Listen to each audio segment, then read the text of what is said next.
happy, blessed Father's Day untuk setiap bapak-bapak yang telah menjadi bapak maupun akan menjadi bapak.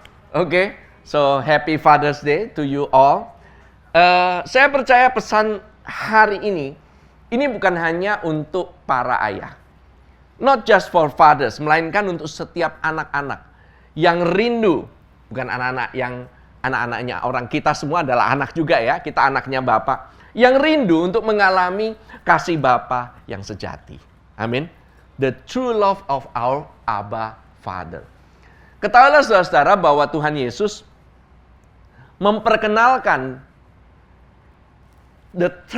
terminologi Bapa itu pada saat dia ada di permukaan bumi.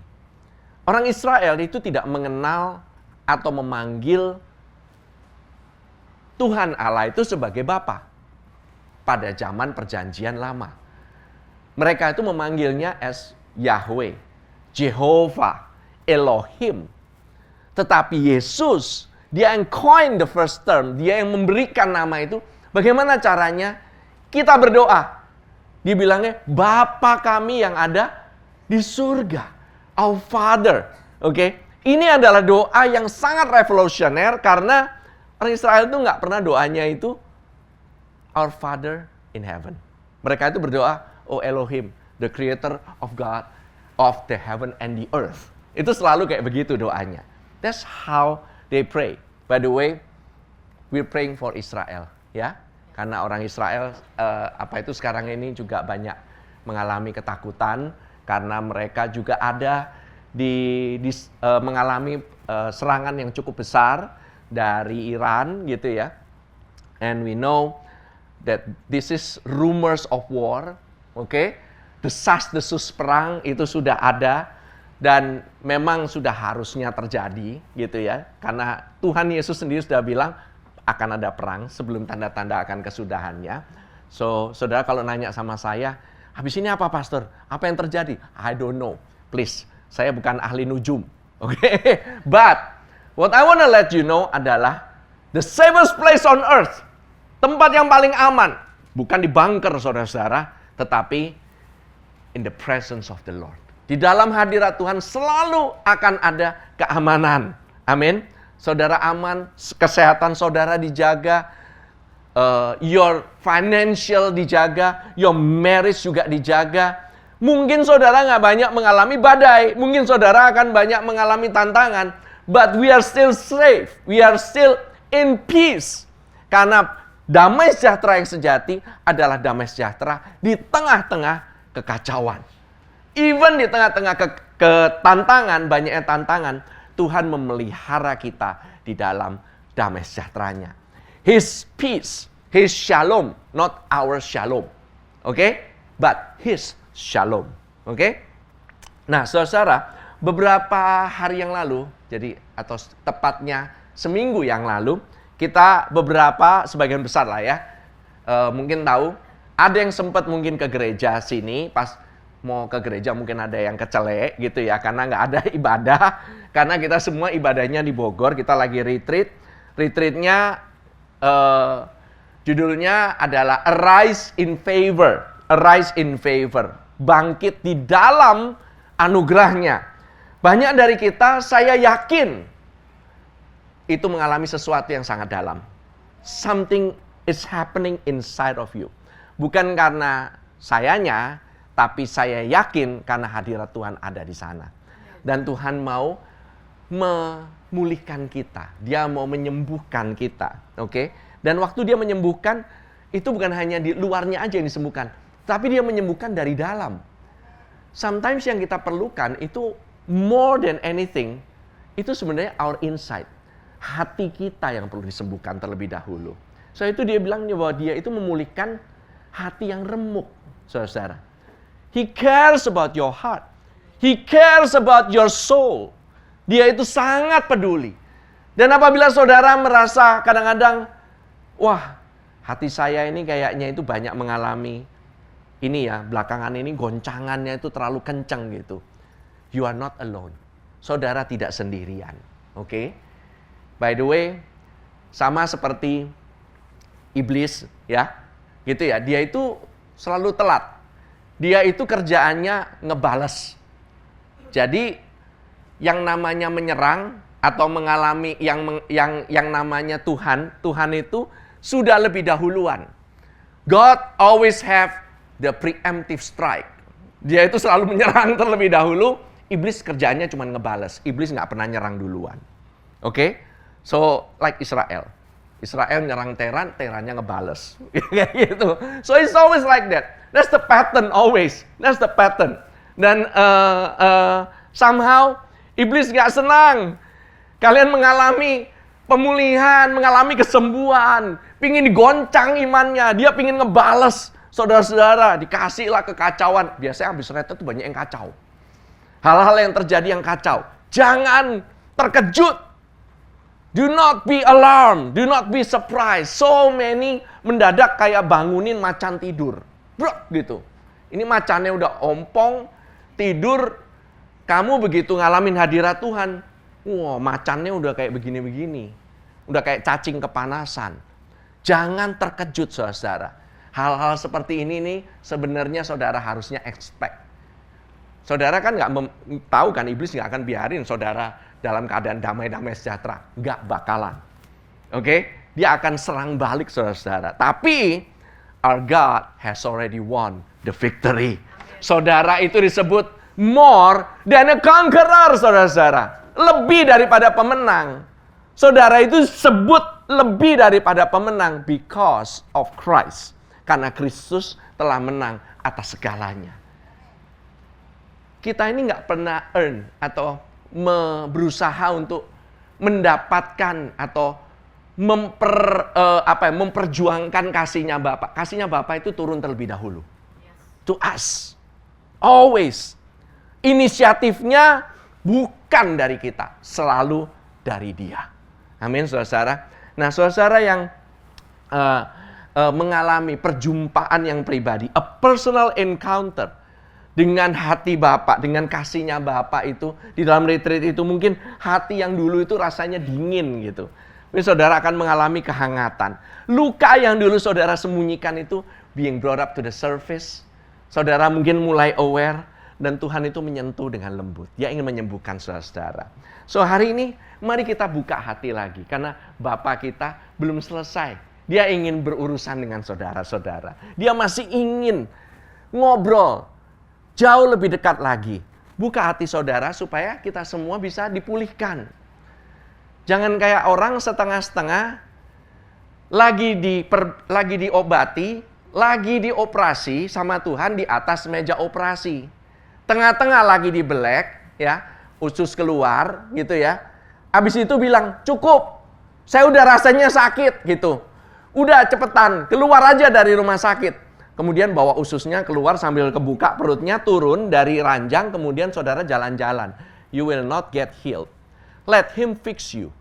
Oke? Biarkan dia beri waktu untuk Tuhan bisa menyembuhkanmu dari dalam. Oke? Saudara, our Father, Bapa kita itu sebenarnya cuma rindunya satu. Supaya anak-anaknya itu bisa go back home. Pulang ke rumahnya. Oke? Kembali ke rumah dia. Kembali ke dalam pelukannya Bapa. Bapa itu paling senang. Mungkin beberapa di antara kita, saya juga included. Saya punya gambaran yang salah terhadap Bapa. Karena mungkin saya nggak punya image Bapa yang baik. Some of our families are broken. Kita nggak punya. Kalau bagi saya, kadang-kadang lebih jauh dari bapak saya, lebih baik kadang-kadang. Gitu loh. Begitu dekat, konflik meledak semuanya. Gitu. Mungkin saudara pernah merasakan atau you are in that kind of family before. But, saudara, kerinduan Bapa itu supaya bisa dekat dengan hatinya. Always. Always, saudara ingat akan hari itu. Hatinya Bapa itu selalu pingin anak-anaknya itu dekat dengan dia. Nah, saudara, Bapa kita itu bukan Bapa yang menuntut. Not a demanding father. Tetapi Bapa yang selalu ingin mengangkat kita. Always want to raise us up. Dia nggak mau jatuhin kita. Especially, terutama di tahun rahmat Tuhan, tahun Deck Post Favor, inilah waktunya untuk kita bisa mengenal hati dia. Bahwa hati seorang Bapa itu penuh dengan kasih, penuh dengan pengampunan, penuh dengan anugerah, saudara. Is filled with favor. His heart is for you, never against you. Selalu berpihak kepadamu. Dia nggak pernah mau ngelihat dirinya sendiri. Amin, saudara. Nah, saudara, hari ini kita merayakan ada dua hal. Yang pertama, yaitu mengenai kabar baik dari Yesus sendiri. Kabar baik dari Yesus. Bagi siapa? Bagi orang-orang miskin. Lukas 4 ayat ke-18. Dan yang kedua adalah hati Bapa yang penuh kasih dan penyediaan. Hati dia itu selalu ingin menyediakan. By the way, saya percaya Tuhan sudah taruh DNA-nya atau chipnya di dalam setiap, terutama men, orang-orang laki, yang laki-laki yang ada di tempat ini. Either you are single, atau engkau sudah punya pacar, atau engkau sudah punya istri, punya anak, hatinya itu sama. Yaitu men, manusia itu kepingin memprovide. Dia itu sudah dikasih satu DNA. Laki-laki yang normal ya. Oke. Itu kepingin menyediakan. Kepingin menjadi penyedia. Itu karena apa tahu nggak? Itu DNA-nya itu dari Tuhan. Saudara jangan salah. That heart is from our Father God. Dan saudara, Yesus berkata, Roh Tuhan ada padaku. Oleh sebab ia telah mengurapi aku. Untuk menyampaikan kabar baik kepada orang miskin. Saudara, hari ini kita melihat bagaimana kabar baik ini berperan erat sekali, berkaitan sekali dengan peran dari seorang ayah dan sifat-sifat dari our Heavenly Father, dari Bapa Surgawi. Yaitu dia itu terutama ya, di masa resesi ini ya, dia ingin menyediakan. Dia mau provide di tengah masa yang sulit. Saudara lihat, kalau lihat nih keadaannya. Oke. Jangan lihat kalau weekend, kalau hari biasa. Saudara kan merasa gitu. Kenapa ekonominya susah? Kadang-kadang kok orang itu melambat, ini segala macam. Kalau saudara masih punya income, kalau saudara masih punya pekerjaan, kalau saudara masih punya usaha, mengucap syukur saudara. Karena apa? Itu adalah cara Tuhan untuk memberkatimu di tengah-tengah masa yang sulit. You have to know. Banyak orang kehilangan pekerjaan. Banyak orang kehilangan usaha. Banyak orang itu cut down. Mereka itu ikat pinggang semuanya. Banyak orang kesulitan financial. And it's real. Tetapi saudara harus tahu bahwa peran Tuhan di sini, dia punya hati, dia punya sifat. Dia itu selalu ingin menyediakan di masa yang sulit. Nggak pernah namanya Bapak sengaja di masa sulit gitu ya. Dia akan selalu berkorban dulu untuk keluarganya. Dia akan selalu berkorban dulu untuk anak-anaknya, saudara. Nah, sebab apa tahu nggak? Why? Karena kasih karunia-Nya dari Bapa. The grace of our Father, sifatnya itu relasional. Sifatnya hubungan, bukan transaksi ya. Tahu transaksi? Bedanya transaksi sama hubungan. Transaksi itu seperti kontrak. Kalau saudara memberikan sesuatu, saya juga berikan sesuatu. Itu namanya kontrak, bisnis. Oke? Hubungan, saya akan kasih kamu aja. Dia nggak peduli. Pokoknya yang penting saya kasih aja dulu ke kamu. Itu hubungan, karena apa? Ada relasi, ada hubungan. Saudara tahu nggak rasanya? Kalau zaman sekarang ya, zaman sekarang gitu ya, wow, dikasih pergi ke Disneyland lah, kurang lebih kayak begitulah. Atau Disneyland ada di sebelah rumah kamu lah, kurang lebih kayak gitu. Wow, itu kan wow kepingin sekali gitu, kita itu kepingin sekali. Tiap kali kita mau berusaha berbuat baik terus gitu, supaya orang tua kita itu ngajakin kita ke sana. Dulu tuntutan saya tinggi, bayangkan ya, saya tidak diperbolehkan untuk event reach 5 besar, nggak boleh. Saya harus at least 3 besar. That is the tuntutan.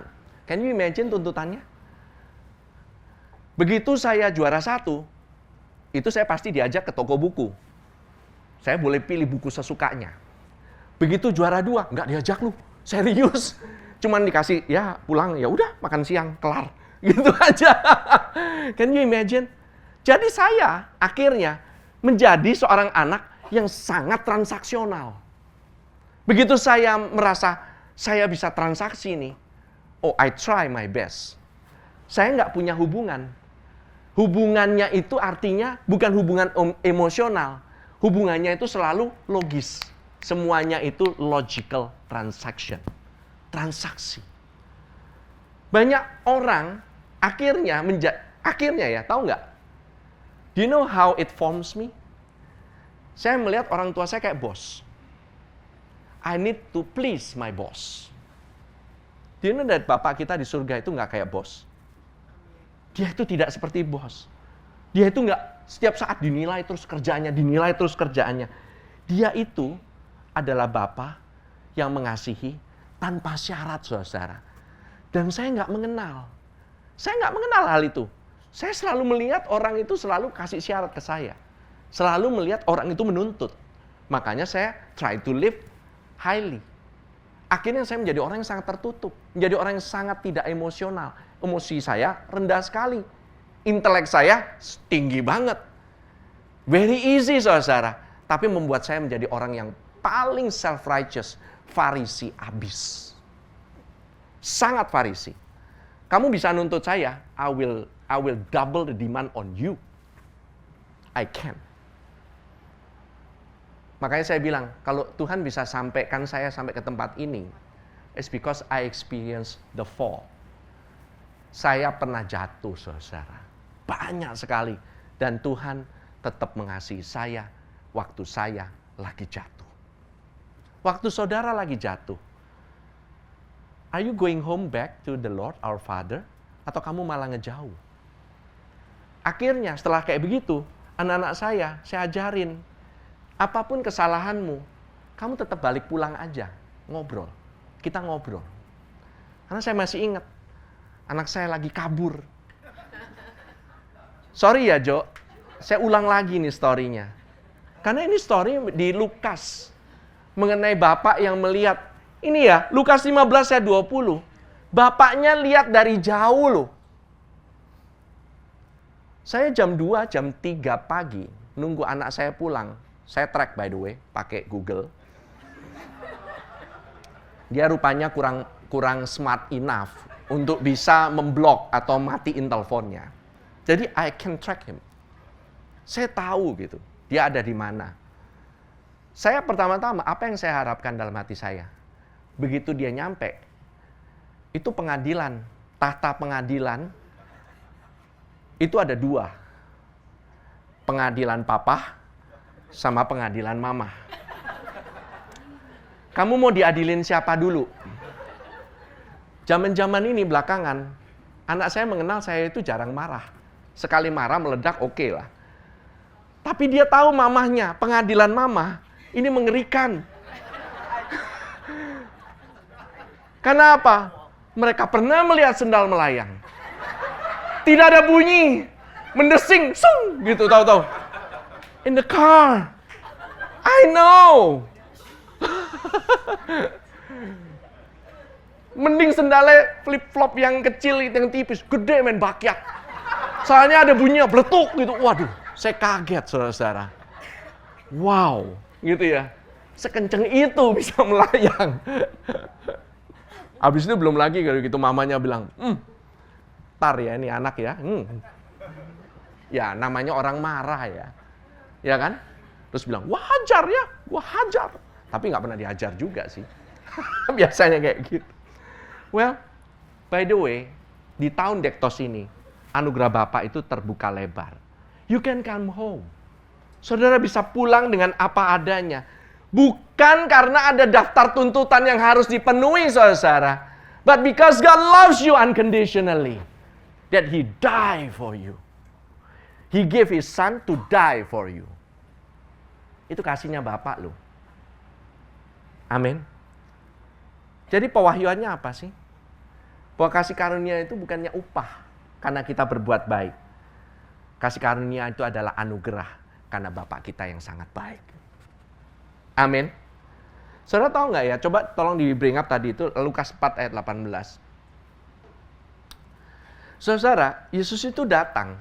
Itu bukan untuk yang merasa kuat. Untuk yang merasa sudah jago. Kayak saya dulu merasa jago. Saya nggak butuh Yesus. Saya cuma butuh orang yang bisa memberikan saya. Yang bisa memberikan saya keuntungan, benefit.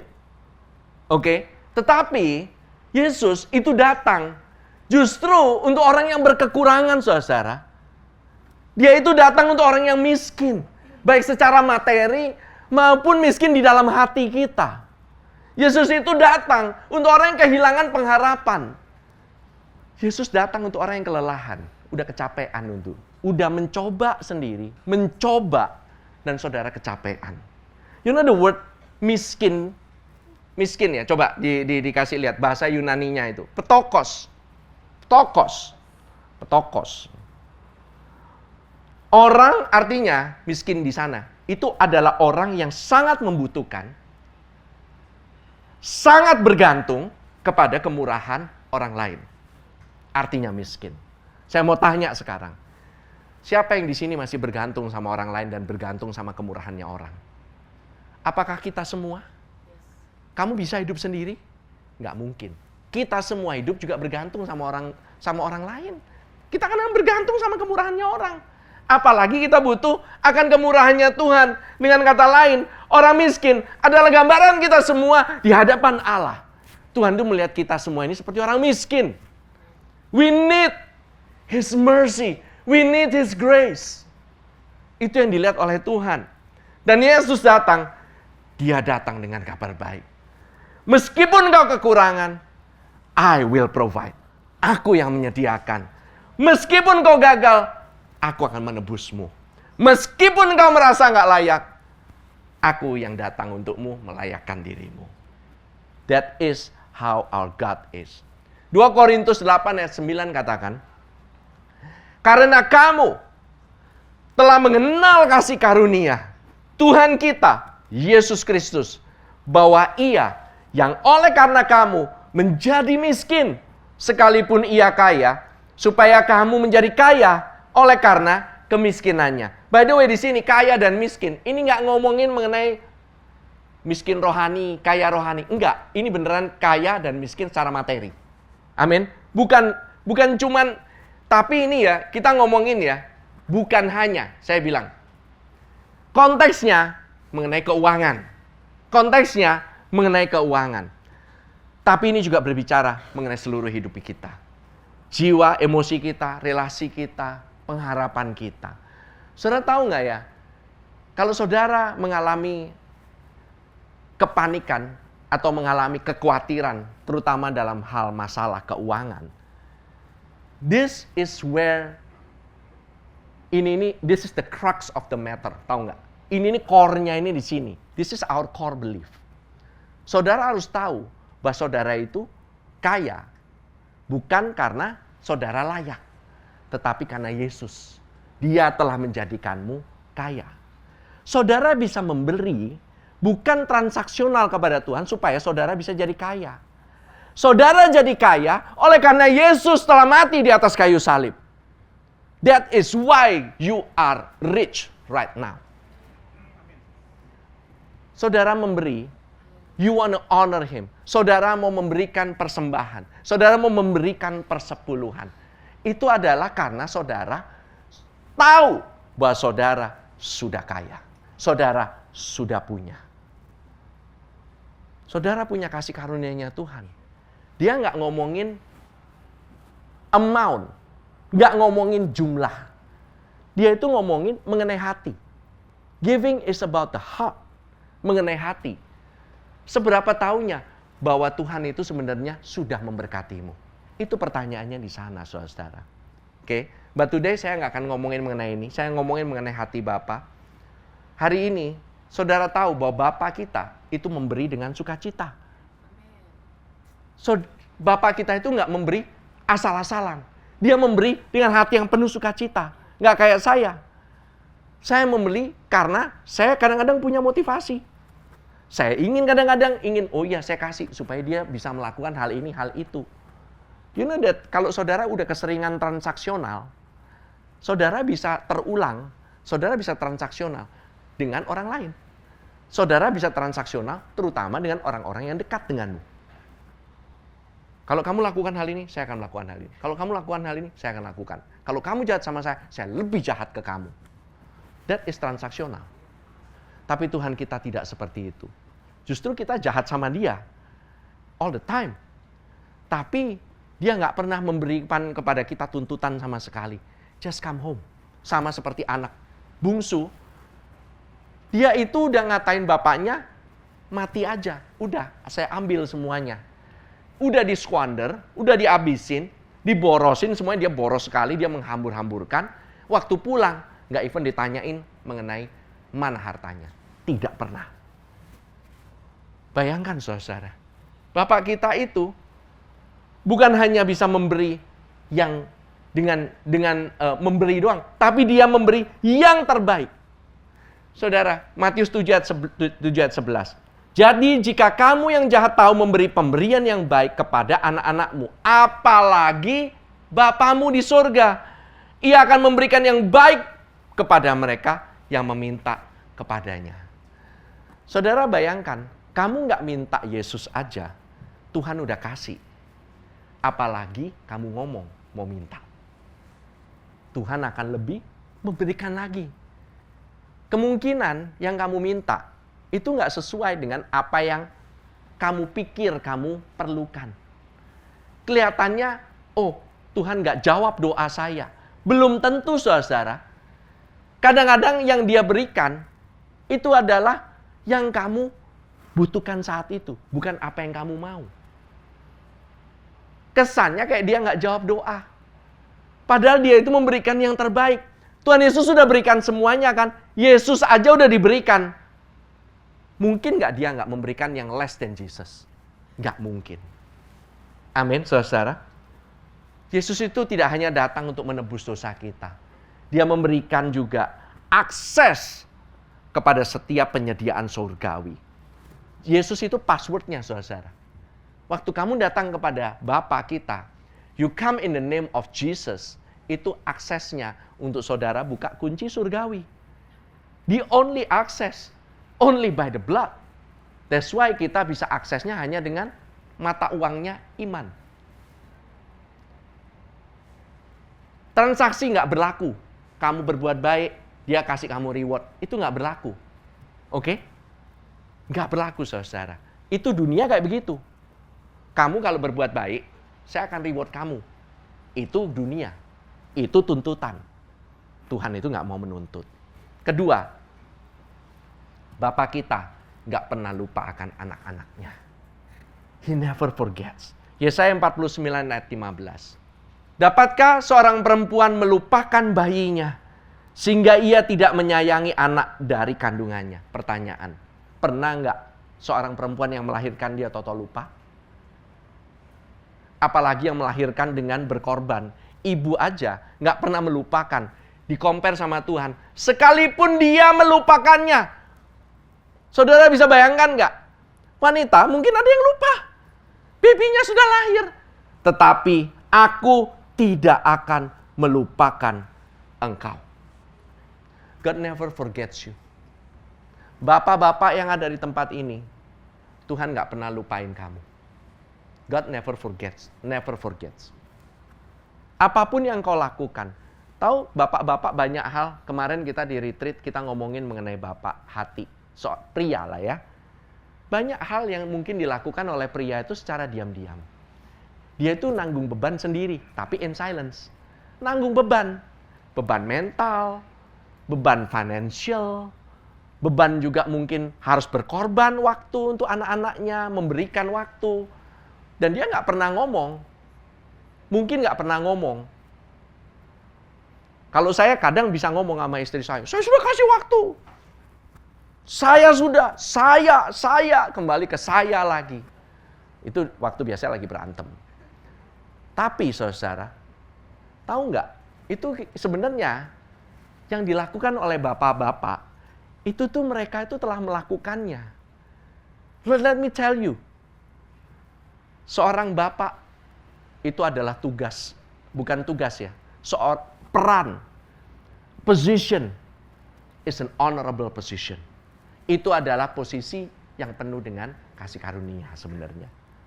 Karena apa? Kamu itu dijadikan saluran untuk kamu bisa mengalirkan kasih Bapa kepada anak-anak, kepada istrimu.